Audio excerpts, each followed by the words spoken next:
Good morning, church family. Hey, it's Pastor Billy. I wanted to send you a special video today on Tuesday just to let you know about something some changes you're going to see this coming Sunday at our church service. Um, we have been talking about security a little bit here and there over the past month or two. You've heard different things mentioned. We recently installed several security cameras on the outside of the facility and a monitor back in the sound booth so that Chris and Larry can monitor those cameras during our church services. In addition to these steps, we've also talked about on Vision Sunday creating a safe and secure children's area over in the education building to the north side of our sanctuary. And that's something we're going to begin working on in the near future. But starting Sunday, we're going to make a couple of changes to help add a layer of security to our services. And let me say this. Church security is not something that should alarm you, should scare you, or anything else.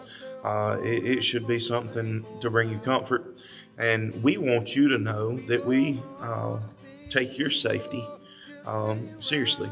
As with coronavirus, we took pews out of the sanctuary and added our social distancing measures. We created the live stream room across the way. And it's the same way with what we're doing here. We want to create a safe environment for you to come and worship and not worry about anything else but your time with God and hearing from God. And so this is all part of that effort. And so this coming Sunday, a couple of things that we're going to implement and do. We have purchased some two-way radios. We are going to be putting a radio with our children's church teacher.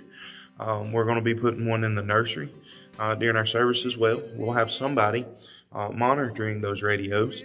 And if there's a need, if something were to arise in one of those areas, there'll be a way for them to communicate quickly with one of our deacons or members helping with our security team.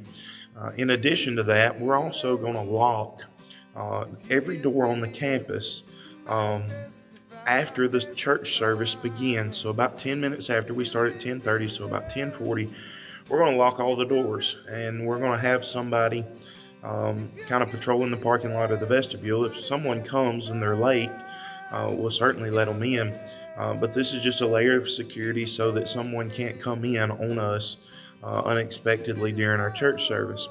And lastly, after the Sunday school hour begins, we're going to go ahead and secure all the doors on the campus except for the two to the sanctuary. And so just to kind of recap that, when you get here for Sunday school, 9:30, everything will be open. You'll be able to come inside the building. During Sunday school, we're going to go ahead and lock all the exterior doors so that if anyone enters, at that point, they'll have to come through the sanctuary. And then about 10 or 15 minutes after our church service begins, we're going to lock those last two sanctuary doors so that while we're worshiping, nothing's going on. And again, we have guys monitoring cameras. We will have someone patrolling the parking lot, and then we're going to have that method of communication through two-way radios with our children's church and our nursery. So if a problem arises there, we'll be able to respond and help with that. These are all small things that we're going to be implementing that will begin to help to make this a more safe environment. I know that most of us hear and see things that goes on, and we think, well, that'll never happen at Floyd Springs. And that may be true, and we place our ultimate faith in God because He is sovereign, and at the end of the day, we know that He rules and reigns. But as a church, we want to do our part to make sure that everyone that's here is safe, and that's simply what this is about. And so I want to make you aware of those changes. I don't want you to be alarmed or see anything and think something's going on. These are just steps we're taking to enhance the safety and security of our church so that while you're here, you can worship freely and keep your attention on God. Hey, I love you guys. We'll be sending out a newsletter tomorrow. I'm sure I'm going to include this video on that as well. There's a lot of things going on in our church right now, a lot of moving pieces, and so I encourage you to stay tuned to our bulletins, our newsletter, our emails, and everything else so you can stay informed. I love you. I hope you have a great week. God bless.